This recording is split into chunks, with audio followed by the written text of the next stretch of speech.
muito bem-vindos. Ok, agora o som está 100%. Vocês são todos muito bem-vindos nesse nosso encontro. Família em torno da palavra. Nós queremos nesse momento buscar o Senhor, louvar o Senhor, ouvir da sua mensagem, ouvir aquilo que Ele tem para os nossos corações.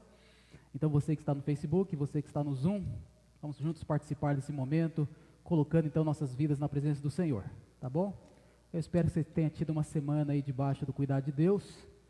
Certamente o Senhor tem acompanhado cada um de nós nesses dias que temos passado, dias bem diferentes, né? Nós temos vivido um tempo como nunca tínhamos vivido antes, mas o mesmo Deus continua conosco, nos dirigindo, nos conduzindo e estará também conosco nesse momento em que o adoramos, tá bom? Vamos orar e consagrar a Ele esse momento, que o seu coração então possa se encher da presença do Senhor, que Deus possa falar a sua vida nessa noite, e aquilo que você está precisando, que Deus possa derramar abundantemente no seu coração, tá bom? Vamos orar, colocar diante do Senhor esse momento.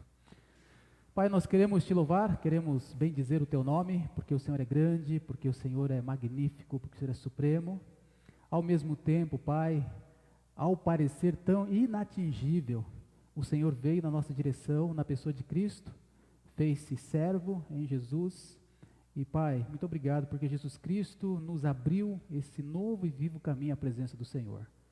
Muito obrigado, Senhor, porque hoje nós temos um relacionamento pessoal com Cristo, que nos leva até o Senhor, somos habitados pelo Teu Santo Espírito, e dessa maneira, ó Deus, a Trindade toda trabalha em nossas vidas, na nossa salvação, na nossa comunhão com o Senhor. Muito obrigado, Deus, por esta rica lembrança, por esta rica dádiva que o Senhor nos ofertou um dia, e tudo começou, Pai, na obra de Cristo Jesus, quando isso foi efetivo em nossas vidas. Nessa noite, Pai, nós queremos falar do Senhor, falar das Tuas coisas, ouvir Tua mensagem, ouvir a palavra do Senhor, e pedimos que o Senhor visite cada coração. O Senhor conhece cada vida, cada pessoa que está, ó Deus, no seu lar, nesse momento, que a Tua presença, ó Deus, possa transformar, impactar cada uma dessas pessoas. O Senhor conhece, Pai, alguns estão precisando talvez de uma visitação especial do Senhor, que assim aconteça. Outros, ó Deus, estão com o coração alegres, possam celebrar o Senhor nessa noite, mas que todos juntos, ó Deus, possamos engrandecer o Teu nome. Toma conta, Pai, esse momento é Teu, nós consagramos ao Senhor, ofertamos esse tempo a Ti com louvor e gratidão, e o fazemos em nome de Jesus. Amém. Muito bem, queridos, então juntos vamos louvar o Senhor, bendizer o nome dEle, que Deus possa abençoar a sua vida nesse tempo.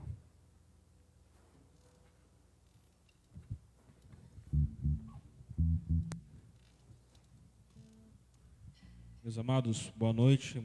Mais uma vez é bom estarmos juntos para engrandecermos e louvar o nome do nosso Deus. Sinta-se à vontade aí, mesmo na sua casa, você que nos assiste pelo Zoom ou pelo Facebook, tá? Louve o nome do nosso Deus.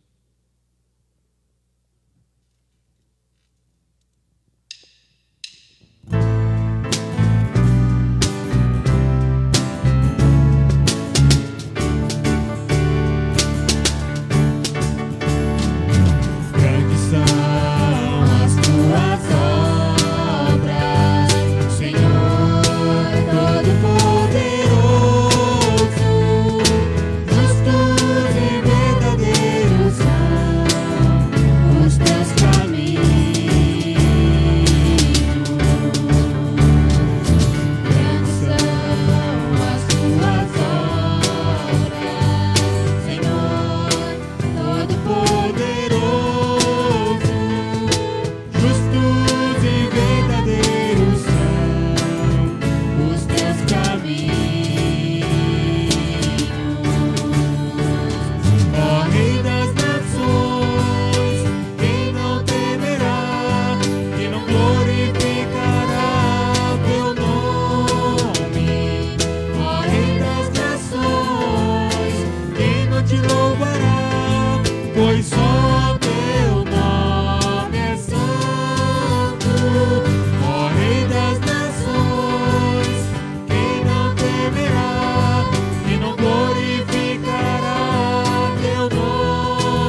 próxima música fala que quero louvar-te sempre mais e mais, independente da circunstância. Quero amar-te.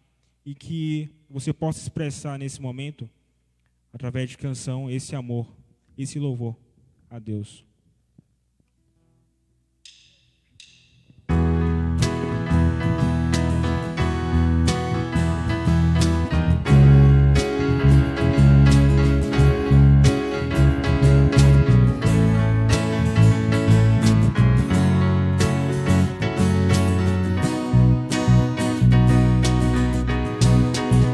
Quero louvar-te sempre mais e mais. Quero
Nós iremos encerrar a leitura da primeira carta de Paulo aos Tessalonicenses nessa noite.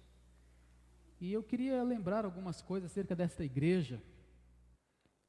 A gente tem falado aqui no final da carta sobre a vinda de Cristo, né, nesta igreja. Mas, rapidamente, algumas frases só para a gente recordar quem é a igreja de Tessalônica.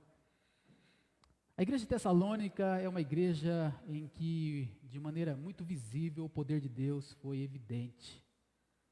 Uma igreja que o evangelho chegou e impactou aquele lugar, de tal maneira que aquela igreja se tornou um modelo para outras igrejas. Percebemos também que vidas foram transformadas, porque deixando os ídolos, as pessoas se converteram a Deus e mudaram as suas vidas. Vemos também, queridos, que essa igreja ela foi chamada a uma vida de santidade. E desta maneira nós temos um desafio, não só para a igreja daquela época, mas também para nós hoje.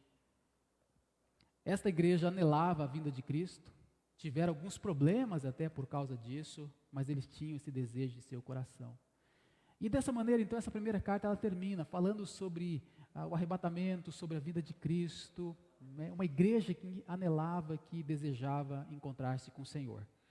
E aí, naquelas recomendações finais da carta, eu fiz uma analogia para que a gente pudesse pensar na igreja como uma grande família esperando Jesus Cristo.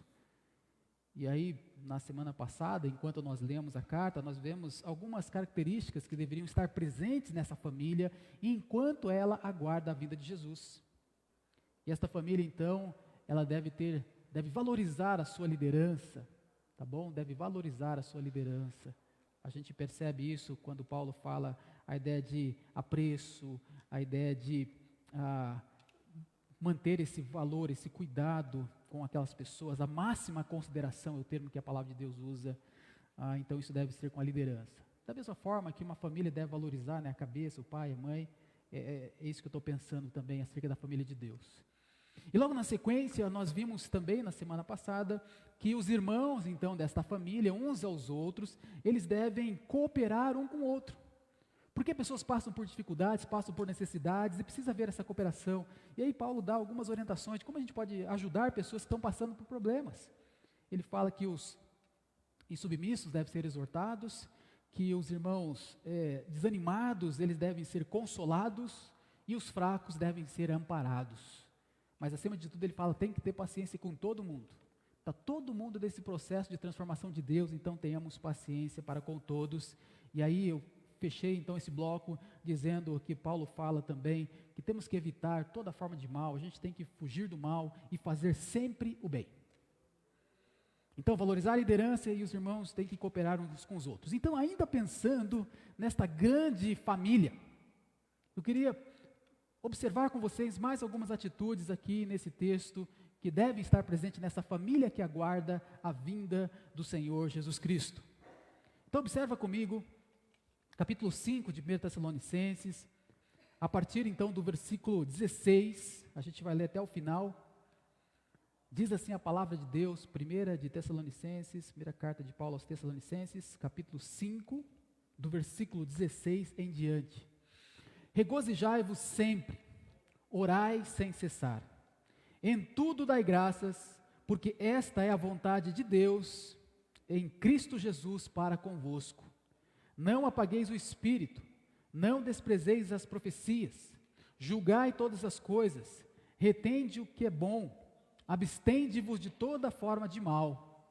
O mesmo Deus da paz vos santifique em tudo, e o vosso espírito, alma e corpo sejam conservados íntegros e irrepreensíveis na vinda de nosso Senhor Jesus Cristo. Fiel é o que vos chama, o qual também o fará. Irmãos, orai por nós. Saudai todos os irmãos com ósculo santo. Conjuro-vos pelo Senhor, que esta epístola seja lida a todos os irmãos. A graça de nosso Senhor Jesus Cristo seja convosco. Meus irmãos, então nós percebemos esta carta tratando dessa família, dessa grande família que aguarda a vinda do Senhor Jesus Cristo. Eu queria dizer então, além da valorização da liderança, além da questão dos irmãos cooperarem uns com os outros, de um ajudar o outro. Observa agora individualmente cada um desses elementos dessa grande família. As atitudes que devem estar presentes em cada membro desta família. E aqui, Paulo alista, a palavra de Deus alista para os crentes, 3 atitudes que devem estar presentes na vida de todo crente. Aí não importa se é liderança, se é a cabeça, se faz parte dos irmãos, se é a liderança ou se é a igreja como um todo. Cada um tem que ter essas características presentes na sua vida. E a primeira característica é a satisfação. Quando Paulo diz no versículo 16, regozijai-vos sempre. Meus irmãos, essa ideia da satisfação, a ideia de uma ordem, alegrar-se sempre. O desânimo não deve fazer parte da vida de um crente. Alegria, satisfação, contentamento, isto, meus irmãos, isso deve marcar a vida de um crente. Alegria é fruto do Espírito, e os crentes devem viver com alegria acima das circunstâncias. Vamos pensar o seguinte, meus irmãos, aqueles irmãos lá em Tessalônica que estavam passando por provações, problemas, adversidades, e eles deveriam ter uma alegria acima das circunstâncias. Meus queridos, quando a Bíblia fala regozijai-vos sempre, ou na outra palavra diz alegrai-vos sempre, quando este mandamento ele não é cumprido, nós temos que pensar o seguinte: isso é pecado. Nós estamos contrariando uma determinação de Deus para a sua igreja. Então, cada crente, cada membro, cada pessoa salva em Cristo Jesus, não deve ser uma pessoa triste. Jesus disse: no mundo passareis por aflições. Ele já tinha advertido acerca disso. É claro, meus irmãos, que quando ele fala aqui, regozijai-vos sempre, não significa que sempre estaremos com um sorriso no rosto. Mas uma pessoa que vive na plenitude do Espírito Santo, debaixo da direção do Espírito Santo, ele tem um fruto na sua vida que é alegria. E por maiores que sejam as perseguições, a gente tem que lembrar o seguinte, que nós temos uma fonte inesgotável de alegria, onde? No Evangelho. Porque, meus irmãos, veja só, as circunstâncias mudam, as situações mudam, as pessoas mudam, o nosso humor muda. Então, se a gente depender dessas coisas para ter alegria, nós não seremos alegres, não seremos satisfeitos, não estaremos contentes.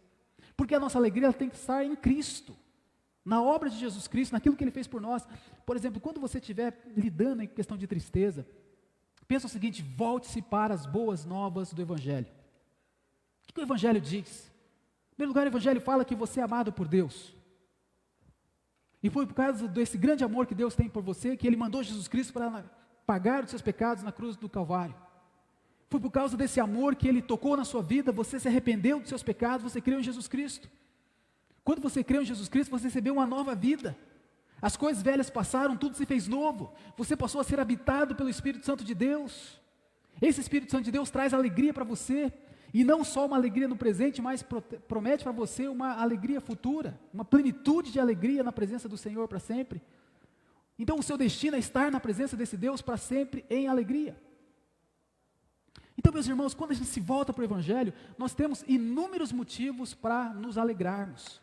Então, certamente, quando a palavra de Deus fala regozijai-vos sempre, a questão é, não se regozije nas coisas, em pessoas, nas circunstâncias, porque isso vai frustrar. Regozijai-vos sempre em quem? Em Cristo. Nele a sua alegria é inesgotável. E aí, meus queridos, você tem muitos motivos para se alegrar no Evangelho. Então, por favor, livre-se da amargura. Livre-se do descontentamento, daquela tristeza infundada. Volte-se para o Senhor, pense naquilo que Ele fez por você, o amor que Ele demonstrou por ti na cruz do Calvário. Liberte-se desse mau humor, obedeça a palavra, alegre-se, regozije-se na presença do Senhor. Essa é a primeira atitude que todo crente deveria ter, deve ter, satisfação. A segunda é oração. Orar de maneira persistente, em todo tempo, independentemente das circunstâncias. Orar, orar, orar. Aqueles crentes lá de Tessalônica passavam por tribulação, mas eles tinham um recurso que você também tem, que eu tenho, que todos nós temos, e esse recurso é oração. Podemos orar então sem cessar. Meus irmãos, isso não significa que eu vou parar de fazer qualquer outra coisa na minha vida, para ficar ali no quarto, ajoelhado, orando a minha vida toda. Não é isso que significa orar sem cessar. Orar sem cessar significa que todas as minhas atividades, elas são realizadas na presença de Deus. Tudo aquilo que eu faço, eu tenho esse espírito de oração. Eu cultivo então essa presença de Deus, eu falo com o Senhor o tempo todo. Porque veja só, meus irmãos, uma definição muito básica que a gente ensina até para as crianças quando a gente fala acerca de oração. O que é oração? Oração é conversar com Deus. Não é isso que a gente ensina para as crianças? O que é orar? Orar é conversar com Deus. Então é isso, meus irmãos. Orar em todo tempo, orar sem cessar, é conversar com Deus em todo tempo. Como diz Paulo, escrevendo aos Efésios, ele fala com toda oração e súplica, orando em todo tempo no Espírito. O Senhor Jesus Cristo também, certa vez, ele ensinou sobre o dever de orar sempre e nunca esmorecer. Então, meus irmãos, a oração precisa ser persistente, ela precisa ser incessante. Uma vida espiritual, ela vai ser alegre, ela vai ser satisfatória, ela vai ser plena, quando a gente viver em comunicação com Deus. Entra no seu carro, fale com Deus. Você está trabalhando, fale com Deus. Você está em casa, você fale com Deus. Você está no seu lazer, você fale com Deus. Fale o tempo todo com o Senhor Deus. Satisfação, oração. E a terceira atitude que deve estar presente na vida de todo crente é gratidão. Dar graças em tudo, em todas as circunstâncias. Perceba como a palavra circunstância eu usei aqui de maneira para mostrar que ela não pode mexer com a gente ou tirar a gente do sério, porque a nossa alegria tem que estar acima da circunstância. Temos que orar a Deus o tempo todo, independente da circunstância, ou seja, não é só quando eu preciso que eu peço a Deus. Eu falo com Deus quando está bem, eu falo com Deus quando as coisas não estão bem, independente das circunstâncias, e eu agradeço a Deus em todas as circunstâncias, sejam elas quais forem. Agora, meus irmãos, é importante entender o seguinte: isso não significa que eu tenho que agradecer pelo mal. Agradecer a Deus pela circunstância não significa agradecer a Deus pelo mal. Os Tessalonicenses, eles foram desafiados a ser gratos na tribulação e não pela tribulação. Deixa eu dar um exemplo de como que isso a gente pode entender de melhor maneira isso. Veja só, meus irmãos, eu já fui assaltado. Uma vez entraram na minha casa e levaram algumas coisas, alguns pertences nossos. Aí, se eu entender de maneira equivocada esse versículo, eu vou falar para Deus: obrigado, Senhor, pelo assalto, né, que levaram as minhas coisas. É isso que será que o texto está dizendo? Percebe quando a gente entende que eu tenho que agradecer a Deus por tudo? É um pensamento equivocado. Agora, se eu entendo que eu tenho que agradecer a Deus em tudo, o pensamento é diferente. Eu vou agradecer a Deus por quê? Porque roubo, meus irmãos, roubo é pecado.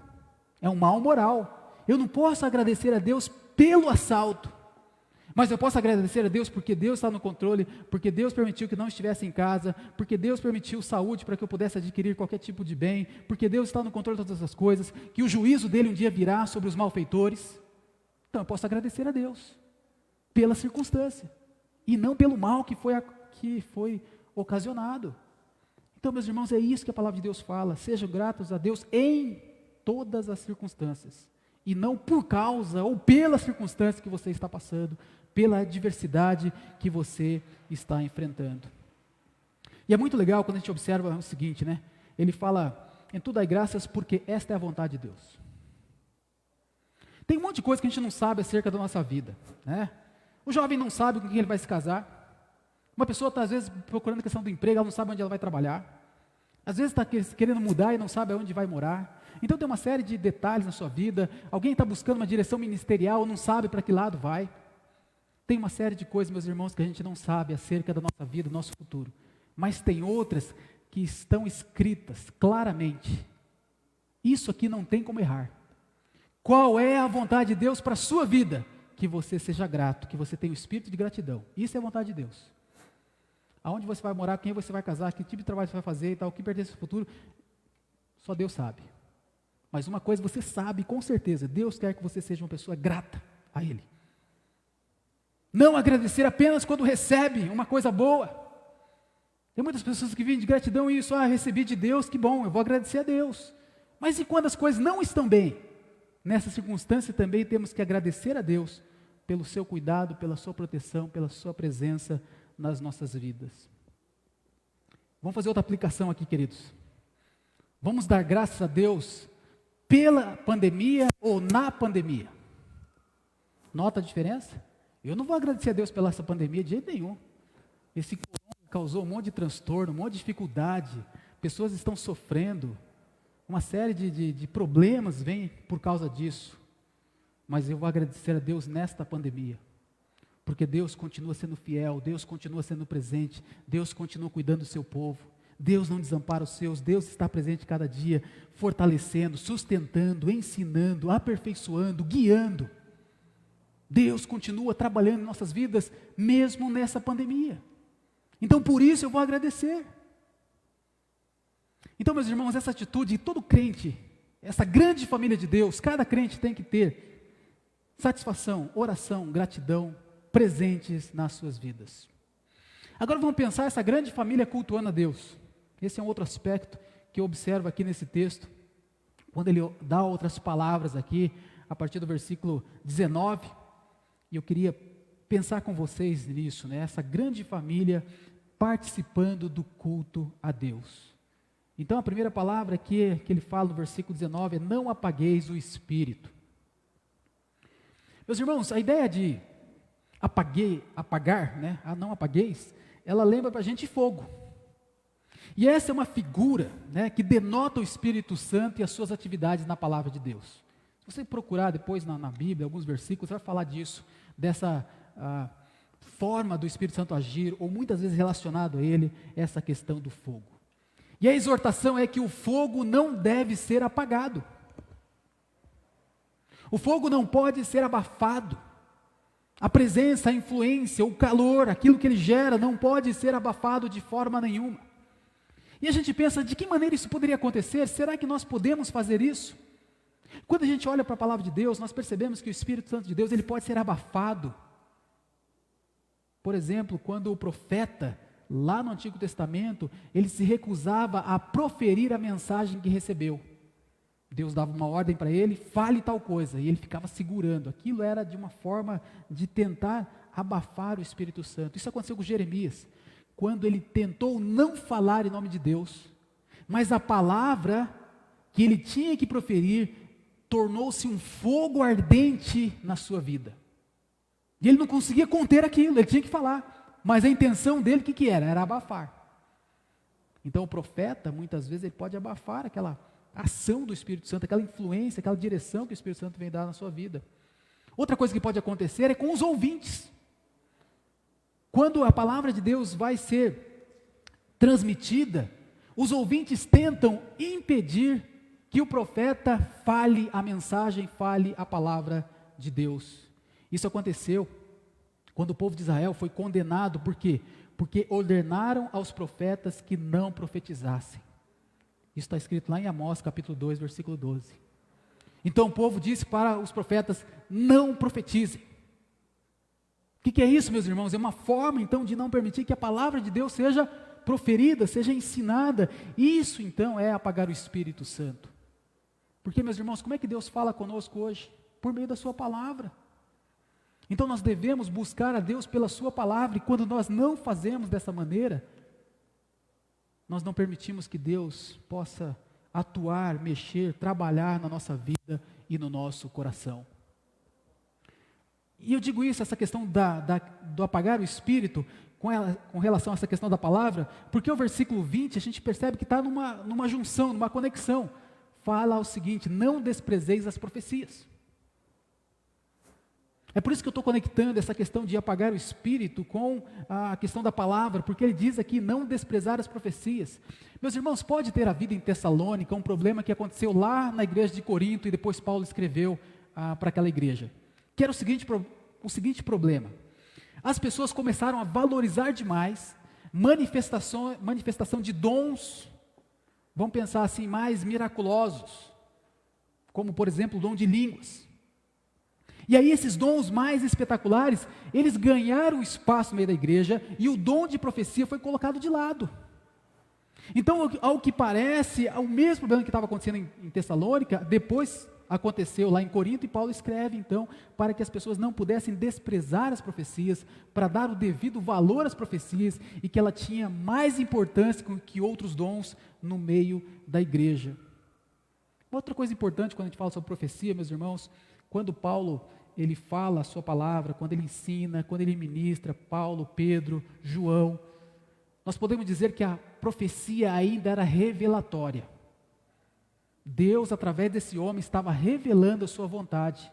Deus estava mostrando e ensinando a sua doutrina para a sua igreja. Mas a partir do momento que a Bíblia, meus irmãos, foi fechada, e a gente diz que houve um cânon, que fechou a Bíblia nos livros que nós conhecemos, os 27 livros do Novo Testamento, e aí nós entendemos que esses livros, eles compõem a revelação de Deus no Novo Testamento, e quando isso foi fechado, a revelação de Deus, ela deixa de ser revelatória, e ela passa a ser expositiva. Então, quando se vai falar acerca da vontade de Deus, não se diz mais assim diz o Senhor por meio de uma visão, mas se diz assim diz o Senhor, porque aqui está escrito. Então, essa é a diferença quando a gente fala acerca de profecias. Então, meus irmãos, o profeta, ele revela a vontade de Deus pela exposição da palavra de Deus hoje. Não é apenas uma boa intenção, não é apenas um desejo, não é apenas algo que ele quer fazer de bem para outra pessoa, mas tem que ser algo escrito na palavra de Deus para as pessoas. Agora, quando o dom de profecia, quando esse dom profético ele é exercido, quando a exposição da palavra é feita, a mensagem deve ser recebida, ela deve ser acatada, ela não deve ser ignorada, porque é a mensagem de Deus. Esta era a orientação que a palavra de Deus estava sendo colocada para aqueles irmãos lá em Tessalônica, e está sendo colocada para nós hoje na nossa igreja. Ok, meus irmãos, então, isso aqui é muito importante. A igreja, quando está cultuando a Deus, quando a família vai cultuar a Deus, precisa estar lembrando dessas coisas. Não apagar o Espírito Santo, porque ele continua falando, nós precisamos deixar o Espírito Santo de Deus falar. A gente não deve desprezar a profecia, quando a palavra de Deus for colocada, a gente precisa acatar essa palavra. E aí ele diz outra coisa, julgar todas as coisas e reter o que é bom, julgar e reter. A gente precisa fazer um joguinho aqui das coisas. Por quê? Meus irmãos, o dom da profecia, ele poderia ser imitado. Tanto na época do Novo Testamento, como no Antigo Testamento, existia a figura do falso profeta. Quem é o falso profeta? Uma pessoa que chegava e falava em nome de Deus, mas a sua mensagem não era a mensagem de Deus. Então, quando alguém fala, a gente está ali, não querendo apagar o Espírito Santo, a gente está querendo ouvir a palavra de Deus, a revelação de Deus pela palavra, mas a gente tem que julgar todas as coisas. Meus irmãos, não é porque alguém sobe num púlpito como esse, abre a Bíblia e lê para vocês, que vocês devem receber e acatar tudo, tá? A gente precisa fazer o seguinte, a gente precisa distinguir o que é uma profecia verdadeira, o que de fato é da palavra e o que é falso. Esse é um exercício de todo crente, meus irmãos. Todo crente tem que fazer essa avaliação. E um critério fundamental para isso é a consistência entre o que se fala com aquilo que está escrito. Porque se alguém falar alguma coisa, mas aquilo não estiver de acordo com a palavra de Deus, meus irmãos, isso não pode ser aceito. Por quê? Porque Deus não contradiz o que Ele já revelou anteriormente na sua palavra. Tem muitas pessoas dizendo uma série de coisas, meus irmãos, quando você vai procurar na palavra de Deus, você fala, será que é isso mesmo? Porque a revelação de Deus não mostra dessa maneira. Então, queridos, dentro do ambiente de culto, é necessário avaliar a profecia, é necessário avaliar o que está sendo falado, para ver se de fato está de acordo com a revelação escrita, deixada para nós na palavra de Deus, que é a Bíblia. Eu sei que a gente tem que fazer esse discernimento, e nem sempre é fácil. Aí você fala, pastor, eu mal sei ler a Bíblia, eu estou começando e tal, mas irmão, então prossiga, tá? Prossiga nessa caminhada, não pare, continua compreendendo cada vez mais a palavra de Deus, para que você tenha condições de fazer então essa avaliação e discernir o que deve ser aceito, o que não deve ser aceito. Não é uma tarefa fácil, sem dúvida nenhuma, mas a gente precisa aprender, tá? É o que a palavra de Deus espera de cada um de nós. Por isso está escrito aqui, julgai todas as coisas. Precisa julgar, avaliar tudo que está acontecendo. Agora, meus irmãos, tem uma outra coisa que ele fala aqui, que nós temos que aprender, né, a reter as coisas boas. Porque sim, de repente você tem um pregador que está falando algumas coisas, mas fala, peraí, deixa eu fazer então uma avaliação, o que é que da palavra, o que não é da palavra. E aí nesse ambiente de culto, nesse ambiente em que a palavra de Deus está sendo ministrada, eu posso fazer uma peneira e retirar o que é bom. É isso que a palavra de Deus está falando. E tem pessoas que olham para esse versículo aqui, meus irmãos, e pensam em coisas assim meio fora de ordem, né? Como por exemplo, reter o que é bom. Então a pessoa vai em qualquer lugar e fala assim, eu vou em qualquer lugar porque aí eu faço uma avaliação. Se aquilo é bom, se aquilo é ruim. Aí eu fico só com as coisas boas. Aí eu posso ir para balada, eu posso ir para carnaval, eu posso ir para farra, eu posso ir para qualquer lugar. Porque eu vou chegar lá, eu vou reter o que é bom, vou julgar todas as coisas e reter o que é bom. Meus irmãos, aqui o ambiente é culto. É a família que está buscando a Deus. É uma família que não quer apagar o espírito, que não quer desprezar a profecia, que está julgando as coisas. Então percebe, está conectado uma coisa com outra. Não é a pessoa que vai para o mundo querendo fazer uma distinção daquilo que é bom e daquilo que não é. Tá certo? Então é muito importante a gente pensar nisso aqui. Temos que ser criteriosos, julgar todas as coisas, e aí a gente avaliar sim, reter o que é bom.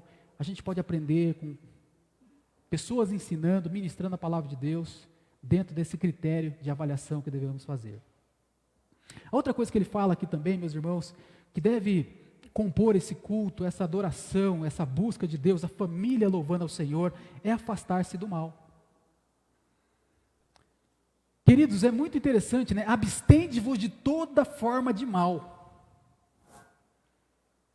Vamos lembrar que ele está escrevendo isso para a igreja.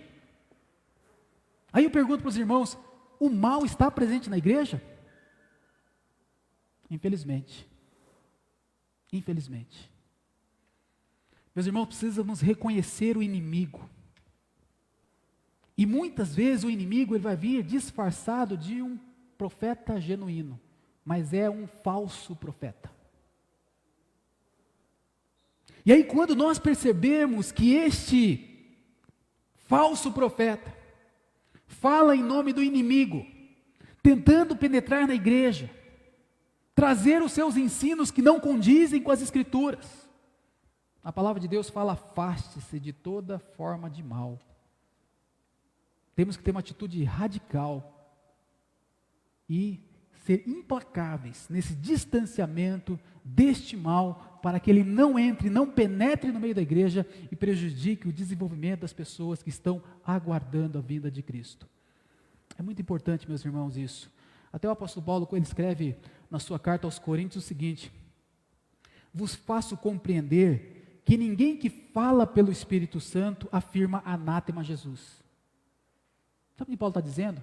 Uma pessoa ela não pode usar a mesma boca para falar as coisas de Deus, falar pelo Espírito Santo de Deus e falar maldito Jesus. Da mesma fonte não pode jorrar dois tipos de água. Então é isso que a palavra de Deus mostra para nós. Quando a gente percebe, peraí, esse profeta ele é verdadeiro ou ele é falso? O que ele está dizendo está de acordo ou não está de acordo com a palavra de Deus? Quando não estiver de acordo, abstende-vos de toda forma de mal. Não, nós não queremos ouvir estas coisas. Percebe, meus irmãos, como é muito importante, enquanto a gente aguarda a vinda de Jesus Cristo, nós temos esses detalhes aqui. Na segunda carta, quando nós formos ler a segunda carta de Tessalonicenses, a gente vai perceber isso. Meus irmãos, enquanto as pessoas estão esperando Jesus Cristo, vão surgir falsos profetas. Muitas pessoas vão aparecer em nome de Jesus. A palavra de Deus já adverte acerca dessas coisas, que pessoas vão tentar enganar. Inclusive ele diz, lá na primeira carta aos Coríntios, que Satanás, ele se disfarça como um anjo de luz. Então, meus irmãos, o engano é o tempo todo sendo colocado, tentando tirar a família dessa esperança, dessa expectativa da volta de Cristo. Por isso nós temos que levar a sério a ideia de não apagar o espírito, de não desprezar as profecias, de julgar todas as coisas, reter o que é bom e afastar-se de toda forma de mal. Percebe como está tudo ligado? E tudo tem a ver com nosso relacionamento, a nossa consistência na palavra de Deus.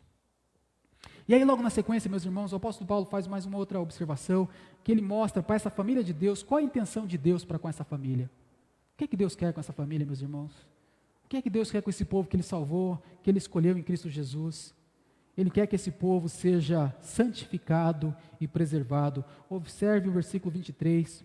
O mesmo Deus da paz vos santifique em tudo, e o vosso espírito, alma e corpo sejam conservados, íntegros e irrepreensíveis na vinda de nosso Senhor Jesus Cristo, fiel que vos chama, o qual também o fará. Então, meus irmãos, esse é o desejo de Deus para a sua igreja. Esse é o desejo de Deus para a Igreja Congregacional de Cerejeiras. Santificação e preservação. E o mais interessante é quando ele fala o seguinte, né? O Deus da paz vos santifique. Meus irmãos, quem vai fazer essa obra, quem realiza tudo isso é o Deus da paz. É esse Deus, e quando a palavra de Deus usa esse termo, o Deus da paz, é o Deus que reconciliou consigo o pecador. É o Deus que reconcilia consigo o mundo.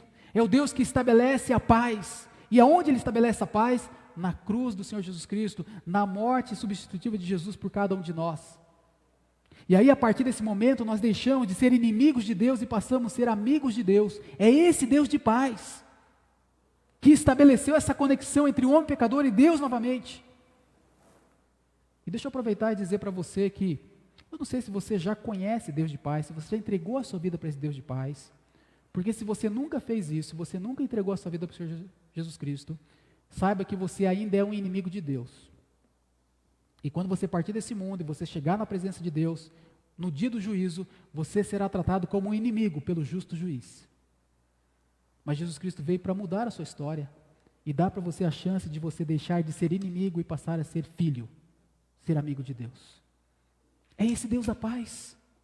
É isso que Ele faz, então, meus irmãos, pela morte de Jesus.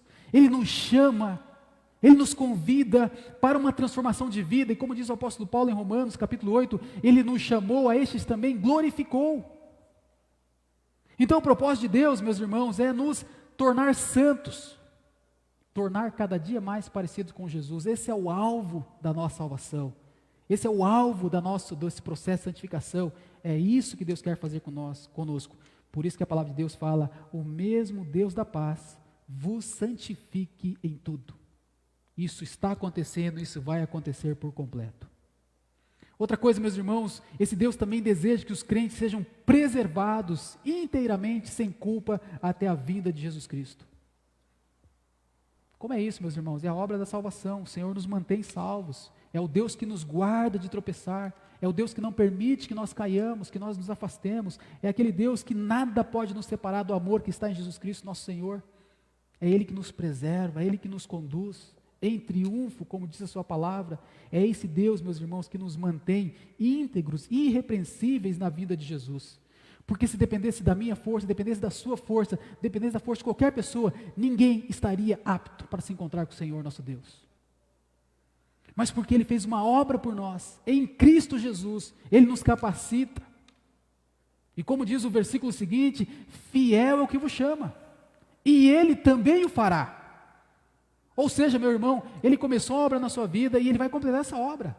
Ele chamou você para ser santo e Ele vai fazer você santo. Ele disse que você vai ser a imagem do seu Filho Jesus Cristo, e isso vai acontecer um dia. É uma certeza absoluta. Fiel é o que vos chama, e Deus é fiel, meus irmãos, e Ele vai fazer isso. Essa santificação será completa, realizada plenamente na sua vida, na vinda do nosso Senhor Jesus Cristo. Então, sabe quando você tropeçar, lembra disso. Fala, Deus, eu estou em obra ainda. Vou levantar, vou confessar meus pecados, vou seguir adiante, mas eu sei que um dia eu serei como Jesus. Eu aguardo muito esse dia chegar. Vou continuar lutando contra o pecado, mas fiel é o que me chama, e Ele também vai me fazer fiel, assim como Ele também é. Queridos, concluindo essa mensagem, então assim que a igreja, vamos pensar, se a família de Deus espera a vinda de Jesus Cristo. É uma grande família aguardando o Senhor Jesus Cristo voltar. Agora, o que a gente pode desejar mais para essa igreja? Eu queria ler as últimas palavras do apóstolo Paulo e expressar dessa maneira também o desejo de Deus para conosco, igreja dele. Em primeiro lugar, ele fala, orai por nós. Queridos, os missionários, Paulo, Silas, Timóteo, a gente observa no capítulo 1, versículo 2, que eles oravam por aquela igreja, por aqueles irmãos. Agora eles convidam aqueles irmãos a orarem por eles. Sabe o que isso mostra, meus irmãos? A oração ela é mútua, ela tem que ser uns pelos outros. Aqueles apóstolos, aqueles missionários, eles foram expostos a perigos, eles passaram por muitas dificuldades. Vocês que têm acompanhado as aulas na IBD, têm visto o ministério de Paulo, as perseguições, as lutas, a dificuldade que ele tem passado. Hoje a gente falou um pouquinho mais, né, do tempo que ele esteve lá em Éfeso. E é isso, meus irmãos. Então, enquanto Paulo fazia o ministério, ele sofria toda essa batalha. E o que ele faz então, meus irmãos? Ele pede oração da igreja. E aqui a aplicação é muito simples. O pastor, ele precisa da oração da igreja, assim como a igreja precisa da oração do seu pastor. A gente precisa orar uns pelos outros. O pastor ora pela igreja, a igreja ora pelo pastor. E juntos caminham, porque a gente precisa disso. Outra coisa, meus irmãos, que ele fala logo na sequência, ele fala: saudai todos os irmãos com ósculo santo. O corona atrapalhou um pouco essa ideia, né? O corona chegou aí, bagunçou o coreto, manteve todo mundo distante. Mas a palavra de Deus fala que esse cumprimento, ele significa aquele vínculo que demonstra a comunhão. É muito legal, meus irmãos, aquela comunhão santa. E o que é legal é que Paulo fala o seguinte, ele fala: todos os irmãos, saudai todos os irmãos. E sabe por que a palavra de Deus fala saudai todos os irmãos? Porque se depender de você, depender de mim, depender de nós, a gente fala assim: ah, tem a galera que eu gosto, aquele pessoal é o saldo, né, do abraço, do beijo, estamos juntos, né? Mas tem aquele pessoal assim que a gente passa e faz com que nem fizesse parte da nossa família. Perceba, meus irmãos, que a palavra de Deus fala: saudai todos os irmãos. Tá bom? Quando a gente voltar ao culto, quando a coisa voltar ao normal e tal, a gente precisa aprender a aplicar isso aqui. Saudar todos os irmãos, tá? Não é só a turma da nossa patota, não, da galera que a gente gosta, nossa panela, da nossa célula. A gente tem que aprender a saudar todos os irmãos. Então, meus irmãos, e quando ele fala, né, com ósculo santo, é aquele beijo santo. Santo no sentido assim, não existe uma malícia, não existe pecado por trás, não existe alguma coisa errada naquele cumprimento. Por quê, meus irmãos? Não deveria haver problemas entre irmãos, intrigas entre irmãos, não deveria haver relacionamentos quebrados entre irmãos. A gente deveria ter a liberdade de saudar todos os irmãos, sem aquele beijo falso que Judas deu em Jesus. Aquele não foi um ósculo santo, aquele foi um ósculo de traidor. Mas a palavra de Deus fala: saudai todos os irmãos com ósculo santo. Vamos aprender, meus irmãos, a ter esse cumprimento carinhoso uns com os outros, essa comunhão calorosa, afetiva. Vamos estimular uns aos outros esse relacionamento saudável. Vamos estimular os outros à comunhão, vamos estimular uns aos outros a afetividade, a amizade, tá certo? Vamos crescer juntos nisso aqui, tá? Deixa passar esse coronga aqui, a gente vai praticar um pouco mais dessa realidade que a palavra de Deus nos pede. E depois, meus irmãos, ele fala outra coisa, versículo 27, conjuro-vos pelo Senhor, que esta epístola seja lida a todos os irmãos. Meus irmãos, a participação na leitura da Bíblia. Era preciso cuidar naquela igreja que ninguém perdesse a leitura dessa carta. Paulo não queria que ninguém perdesse a leitura dessa carta. Todos deveriam estar reunidos para ouvir o conteúdo dessa carta. Principalmente aqueles que gostam de brincar com a verdade. Tá? Precisam aprender a ouvir a palavra de Deus juntos. Então, meus irmãos, a carta, ela falharia no seu processo, no seu propósito, se aqueles irmãos não estivessem reunidos para ouvir a palavra de Deus. Então precisamos ter, meus irmãos, essa dedicação, esse compromisso de estarmos juntos, empenhados para ouvir igualmente a palavra de Deus. Os irmãos percebem que uma das coisas que eu gosto de fazer é isso, é ler com os irmãos a palavra. A gente já leu vários livros aqui, né? Enquanto a gente vai pregando, a gente vai lendo, vai conversando, e a gente vai lendo, é isso aqui que a palavra de Deus falou, tá? Que esta epístola seja lida a todos os irmãos. Então, meus irmãos, sejam cada vez mais assíduos, recebam a instrução de Deus, aqui no culto, nesse momento. A gente tem a nossa escola bíblica também pela manhã, a oportunidade de você ser instruído pela palavra de Deus. E aí ele termina a frase famosa: a graça de nosso Senhor Jesus Cristo seja convosco. Meus irmãos, a bênção de Deus esteja então sobre a sua vida, seja sobre a igreja de Jesus Cristo, e esta bênção, meus irmãos, é baseada na graça de nosso Senhor Jesus Cristo. Essa poderosa e afetuosa graça que transformou a nossa vida, que transformou a nossa história, que deixa muito claro que nada vai nos afastar do amor de Cristo, Essa graça, meus irmãos, que nós começamos nela, a gente continua nela e nós prosseguiremos nela para sempre. Que a graça desse Jesus esteja sobre a sua vida, sobre a sua igreja, enquanto nós, como família, aguardamos a vinda de Jesus. Amém? Vamos orar, meus irmãos. Pai, como família do Senhor, nós queremos te louvar, porque o nosso futuro, ó Deus, ele é maravilhoso. O nosso futuro ao teu lado, para sempre contigo, Pai, não existe coisa melhor. E nós estamos indo todos juntos, Pai, para esse grande e glorioso encontro. Ó Deus, que como família, possamos nos acertar aqui, se houver algum problema, alguma dificuldade, pedimos, ó Deus, o teu perdão, precisamos da tua graça, para que a gente prossiga unidos como essa grande família, aguardando o encontro com o Senhor Jesus Cristo nos ares. Ó Deus, nos ajude, e que essas verdades da tua palavra, elas sejam praticadas daqui para frente em nossas vidas com mais intensidade, na força e no poder do teu Santo Espírito. Eu peço, Pai, em nome de Jesus. Amém.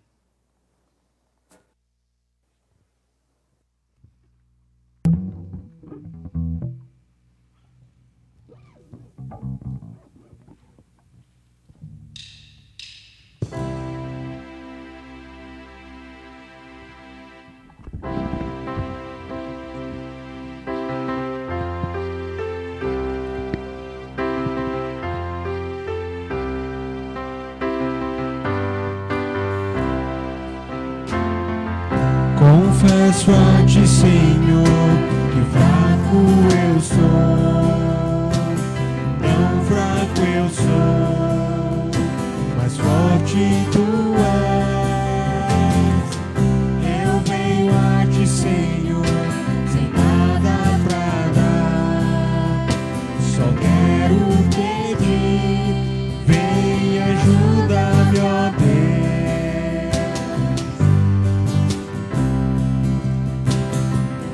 Confesso a ti, Senhor, que fraco eu sou, tão fraco eu sou, mas forte tu és. Eu venho a ti, Senhor, sem nada pra dar, só quero pedir, vem ajuda-me, ó Deus.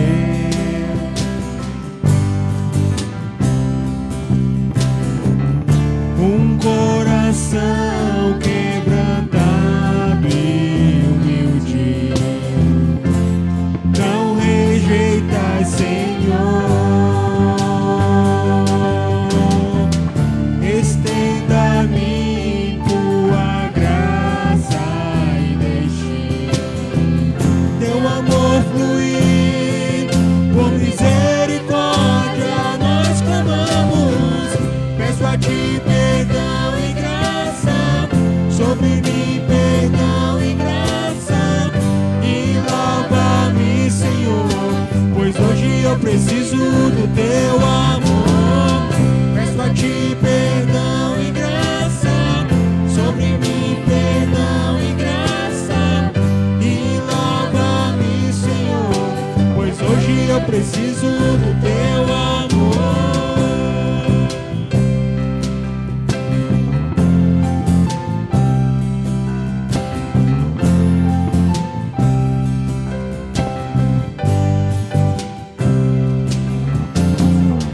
Confesso a ti, Senhor, que fraco eu sou, tão fraco eu sou, mas forte tu és.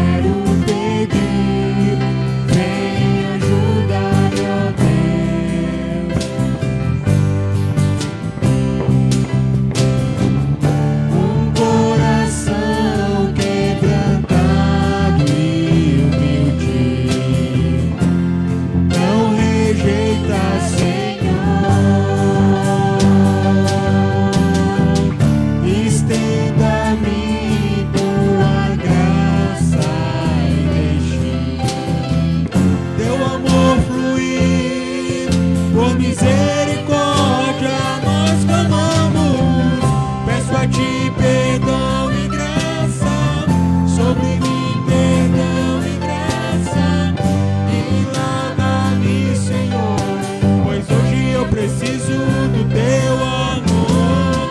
Peço a ti perdão, sobre mim perdão e graça, e lava-me, Senhor, pois hoje eu preciso do teu amor.